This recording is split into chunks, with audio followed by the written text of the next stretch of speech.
Even the shutters closed, there would definitely be a little bit of light seeping out. It might let the enemy know that they were hiding here. So turn off the lights. Fowler suggests that it might be best to turn off the lights, but they had already been overwhelmed by a ghastly feeling just from turning the TV off. There wasn't anyone who directly challenged this proposal, but then again, there wasn't a single other person who agreed with it. I agree with it. I mean, what you could do is like have small lights if you have them. Keep one light on. Turn off the overhead lights. You can have these wall-mounted lights. It would be better. Put a type of curtain. Draw those over it, because these have curtains. You could throw a towel over the top of it. Nail down a towel over the window so it actually blocks out more light as well. So if you really want to just darken out the light, that's just some easier ways to do it. No, at this rate, I'm holding up for the rest of my fucking life at this rate, right? No. You got any books we can read?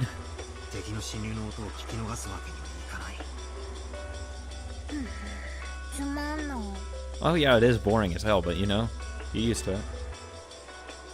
Even though she had been told of her mother's death, Maria alone didn't feel an approaching sense of danger. She just seemed to be upset that the TV had been turned off. Even though she's in such a bizarre situation, can she not share in our sense of danger? Is it because she's so young? To Battler, even this faintly unsettling feeling from such a young girl made him sense that there was something very eerie about Maria. And she's definitely off.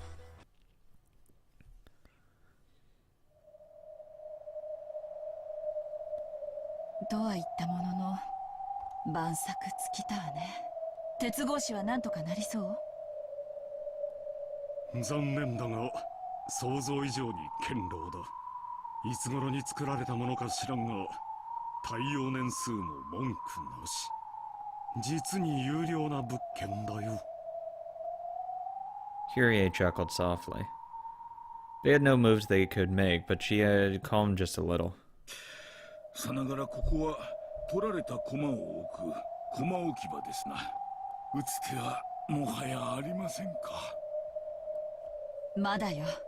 There's always moves. Never give up.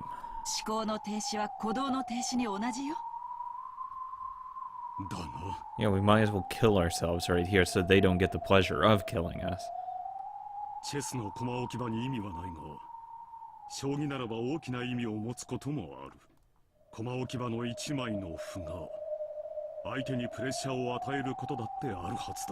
I have no idea how shogi works, so I'll just agree with them and say totally, man.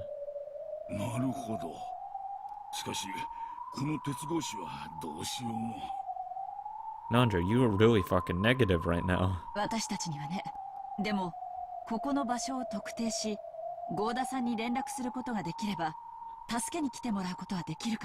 I forgot, Goda is basically, you know, a super chef at this point.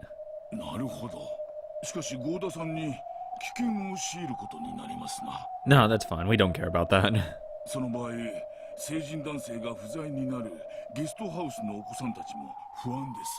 George is fucking 21? 22? Battler is 18. Maybe 20. He's 20 to 22. Battler is 18. That's fine.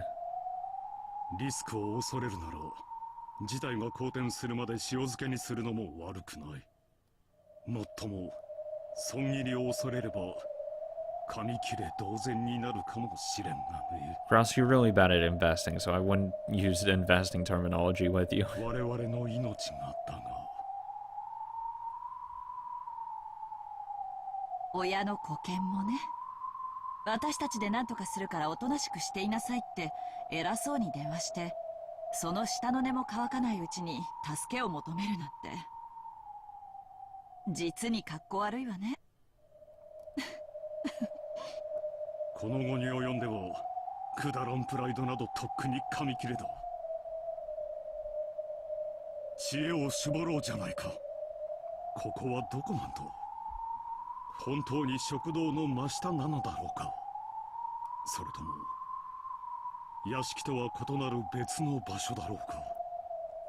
Most definitely separate. Krause, Kyrie, and Nandra began to discuss this further. What the hell? Why are we on this side? Cannon was squatting by the bar, silently trying to sense anyone's presence, just as he had been ordered. Shannon came close to him, and they both squatted down together. I would have said if I sensed someone. Oh, what? You didn't tell us? God damn it, Cannon. Why didn't you tell us? Oh, it's just a goat. It's fun. Fucking mouth breathers. Cannon's ability to sense the presence of others was several levels above that of a human. He said that their breathing was noisy, but Krause and the rest couldn't even pick it up in the slightest sense of it. Therefore, he had obediently reported it. They would have merely doubted Cannon's ears. Not necessarily. I'd fucking believe him if Kyrie apparently recognizes that he can sense things really well. I would be like, okay, yeah, you sent someone over there. Okay, that's fine by me. Someone's over there. What are we gonna do about it?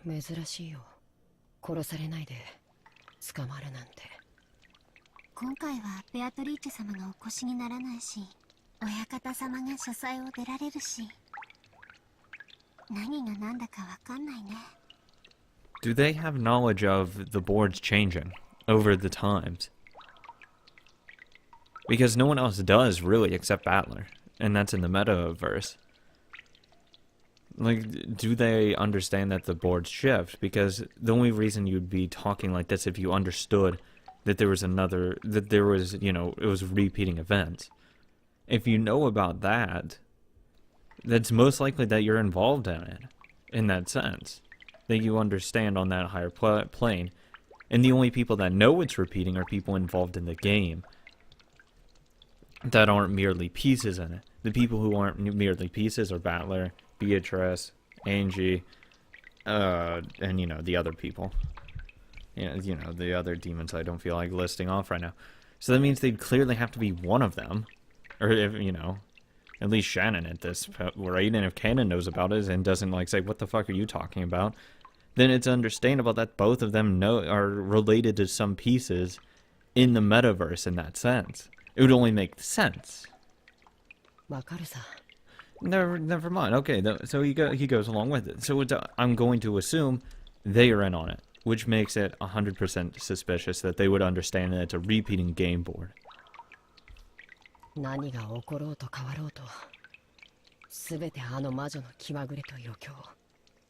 Which would imply that they are in on it. Because there's no one else on Battler's side that would be helping, or that is helping him besides like Angie, and they're clearly not Angie. Obviously. 結果は何も変わらないのさ。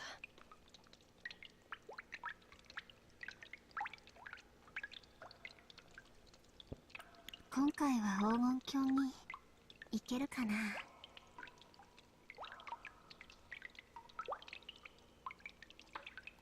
さあね。僕たちは脱落率が高いから。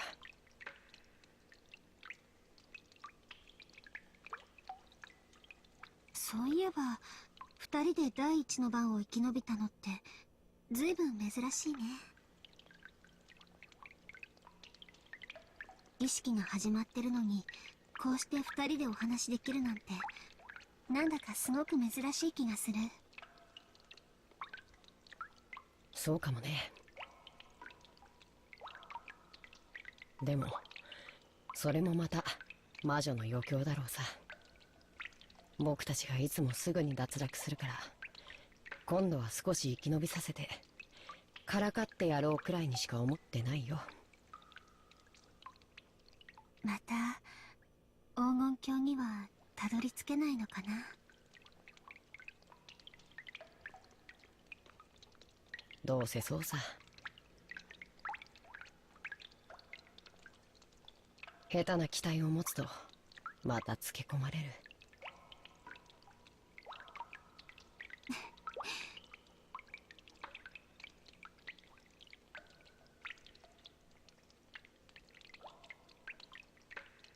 そうだね。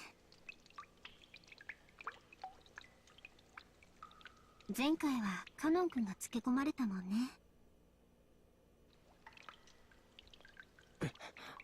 僕はバカだ。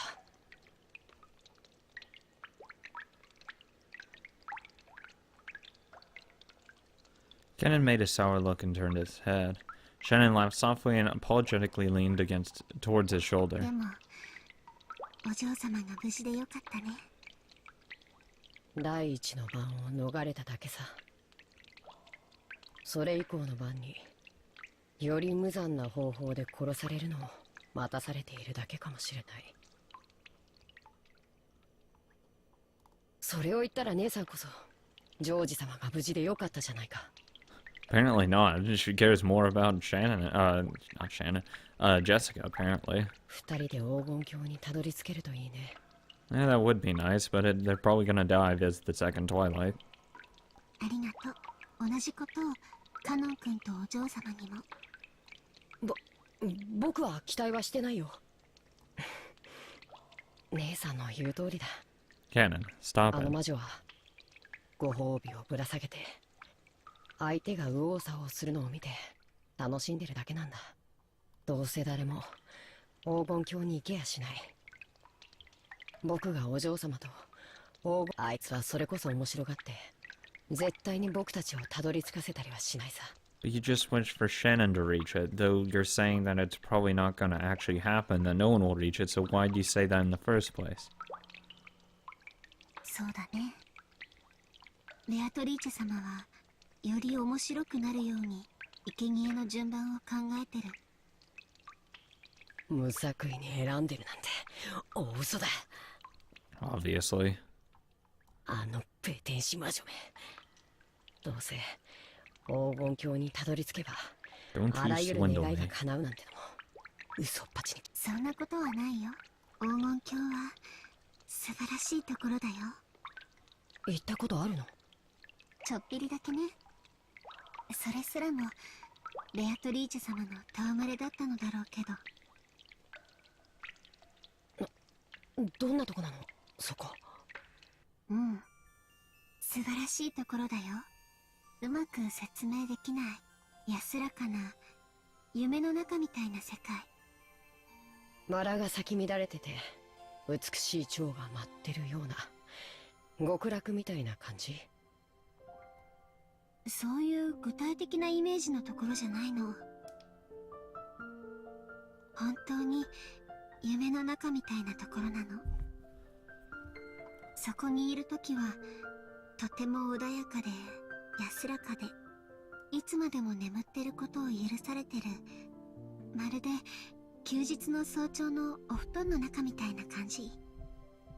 カーテンの隙間から日が差してきて、そろそろ起きないと思うんだけど、今日は休日だから起きなくてもいいんだって気づいて、もう一回お布団の中に潜り込む時みたいな、そんな気持ちになれ。僕なら損したと思うな。休日なのに勘違いして起き出すなんて姉さんくらいだ。それでうん、そこにいた時はね、満たされててとても穏やかだった。 When did she go, though? She hasn't actually lived until the very end on any of these worlds. In the third game, she died. In the first one, yeah, she did technically. It was proclaimed right that she died. The first episode, it wasn't proclaimed she died, but she was in the shed. Second one, she died at the very end. でも元の世界に戻ってくると、つい直前までそこにいたはずなのにうまく思い出すことができないの。ついさっきまで見ていた夢が思い出せないのによく似てる。でもとっても穏やかで静かな世界だったことだけは覚えてるの。それだけ？なんだ、あいつが偉そうに言う黄金鏡なんて大したことないな。何でも願いが叶う場所だと思ってたのに。その通りだよ。少し違うかもしれない。Yeah, it's not gonna be just a peaceful place if it has all my wishes granted. Come on, let's be real here. 何も願わなくてもいい場所が正解かもしれないね。 There's gonna be a lot of shit there that probably shouldn't be there. 例えばカノン君が寒くて上着が欲しいと願った時、上着をもらえればとても幸せなことだけど、そもそも暖かい部屋にいられたなら上着が欲しいなんて願う必要さえもないでしょ。 So if I want a bunch of gambling stuff, if I just won a lot of money, it wouldn't be needed to have gambling in the first place then? 黄金鏡はそういうところなの。 I mean, it kind of falls in apart like once you actually start going to it, because then it's not necessarily like wish fulfillment, it's more like you're content. So it's not like a really like amazing place, it's just a content place. I don't have any wants, which would mean I don't have any dissatisfaction, but it's like a very neutral area. It's just like, meh, it's alright.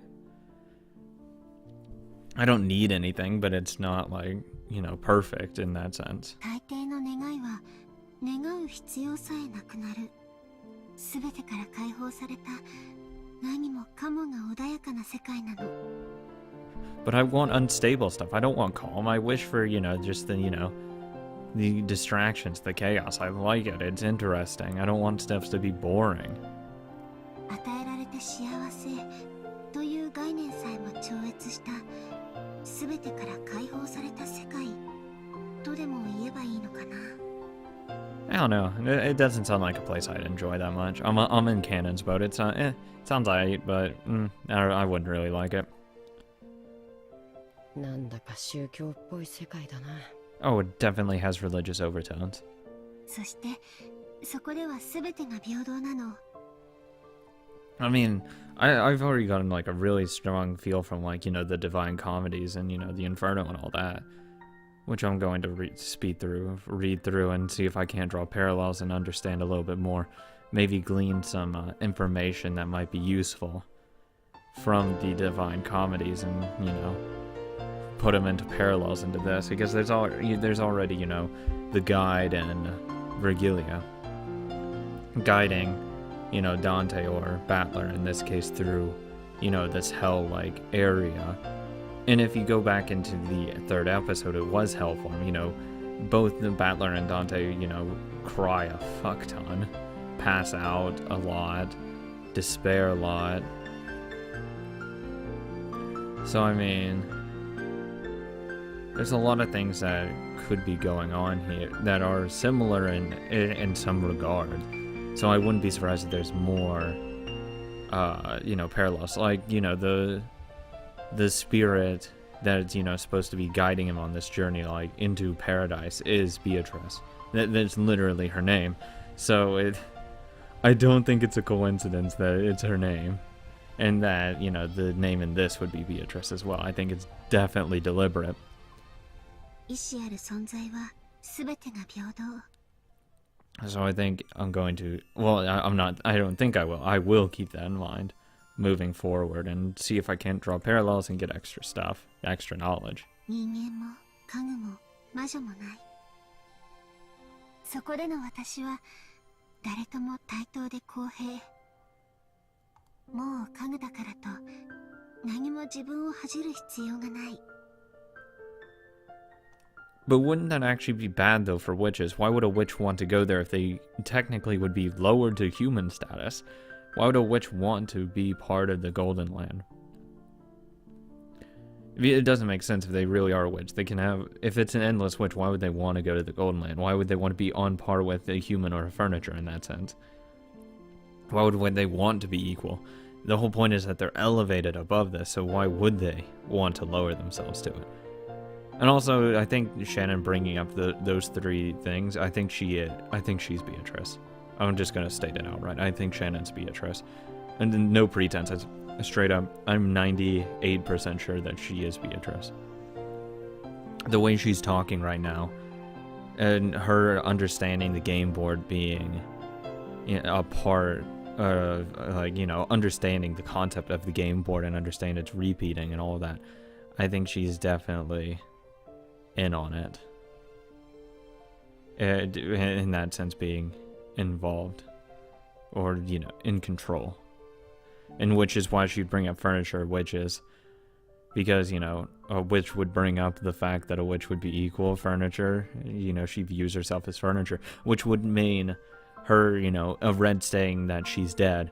If she has two personalities, a furniture personality and a witch personality, that, her furniture side died, but her witch persona, in that sense, her aspect, because what makes a human is that the personality is that the body that makes a human. That's going to be probably a big question that is going to be impossible to answer. So that'll be interesting. But I think she is Beatrice. I am 100% locked in. She is Beatrice. She, has the same body type that Beatrice would need in that sense. She kind of looks like her. The hair's kind of similar. You can put on a wig. There are instances where Shannon wasn't around where Beatrice showed up, vice versa. And just stuff like that. I think she fits really well into being Beatrice. And I'm going to start operating from that lens and that idea. Because I think it's very unlikely that it would be anyone else that could fit that role. すべての人間とも、そして魔女とさえ対等な、本当に幸せな世界だったの。うまく思い出せないけど。See, this is where she dropped the furniture. And now it's just humans and even witches were equal. Again, why would she need to bring up the need of witches if she wasn't a witch herself? そこでは私、ベアトリーチェ様とさえ対等な関係で、良い友達でいられた気がする。If she has a split personality, or, two different mindsets, that, she might, it comes to terms on, inside of the Golden Land where everything's perfect, her wishes are fulfilled, and, it brings peace to her body and her mind, which is why they'd be good friends. あの魔女がいるなら、ろくな理想郷じゃないよ。で、その幸せな黄金郷に、姉さんはジョージ様と一緒に行きたいわけだ。おかしな話だね。黄金郷は全てが満ち足りた理想郷なわけでしょ。ジョージ様がいなくても十分に満たされてそうだけど。Well, no, because you'd wish for him, unless the Golden Lane would make it so that you wouldn't wish for him in the first place. 黄金郷はね、とても穏やかで安らかで、全てが対等で公平だけれど。You haven't answered. 幸せだけ、実は抜けてるの。What? 幸せな世界じゃないの？もちろん、安らかで穏やかで公平というだけで、すごい幸せな世界だよ。That sounds like a shitty world. でも、それは例えるなら、すべての悩みというマイナスから解放されたゼロの世界なの。人の世はマイナスで満ちてるから、もちろんゼロというのはものすごい幸福なわけだけど、それでもゼロなの。贅沢だよね。Yeah, I really wouldn't like that place. That sounds incredibly depressing. それはこういう感じ。So I was right. It's a very content place. It's not, it's not like a great place. It's not a bad place. It's just, it's all right. It's all right. That's all it is. It's nothing, to write home about. It's just, it's content. That's all there is to it. That kind of sucks. It kind of, ruins that mystique to it. I thought it was going to be a really joyful place. Apparently, no, it's not. It's just a place that doesn't have any problems. 穏やかな休日の朝のまどろみの時、最愛の人も隣にいてくれて、手を握っててくれたなら、もっともっと素敵な幸せになれるみたい。ごめん、姉さんは例えが下手くそだね。バカだから。つまり、姉さんにとっての最高の幸せとは、ジョージ様と一緒にその世界にたどり着くことってわけだ。そしてきっとカノン君にとっては、お嬢様と一緒にその世界にたどり着くことだよ。公平な世界で二人は悩みから解放され、なんだかおかしな宗教を吹き込まれてるみたいだ。僕はもっとこう俗物的な、魔法の薬を与えられると人間に生まれ変われるとか、そういう感じの世界を想像してたよ。行けばわかるよ。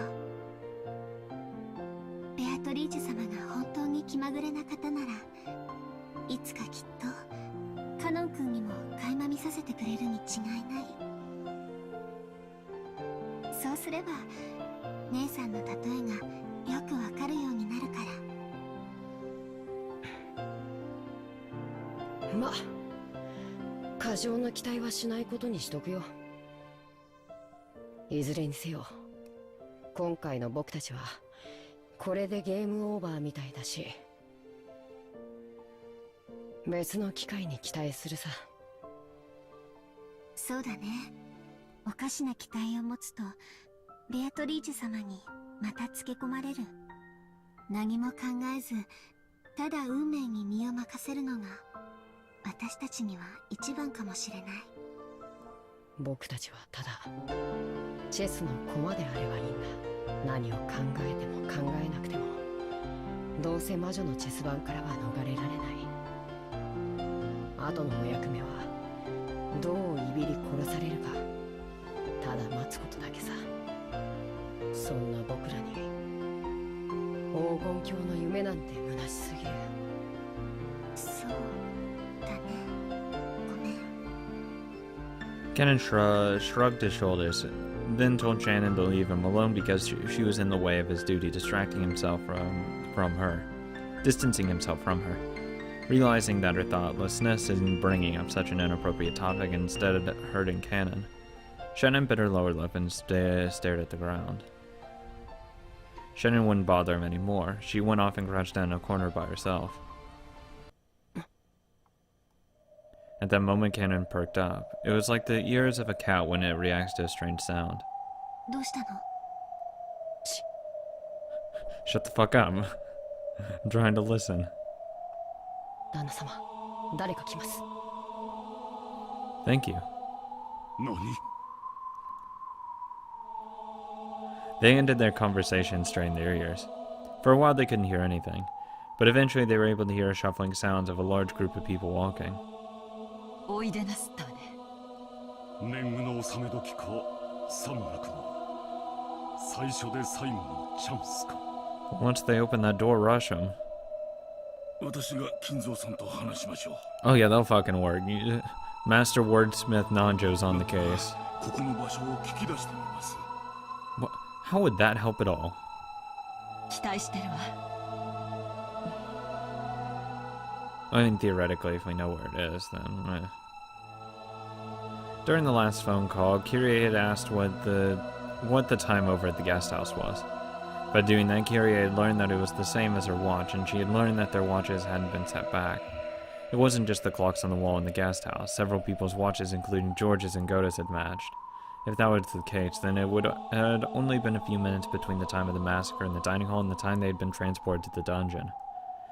Not enough time had passed for them to be knocked out and carried away. Then they were those really pitfalls, meaning that this was the area directly under the dining hall. It doesn't make sense, though. All that they could do was pray that Nanjo would find out where this was.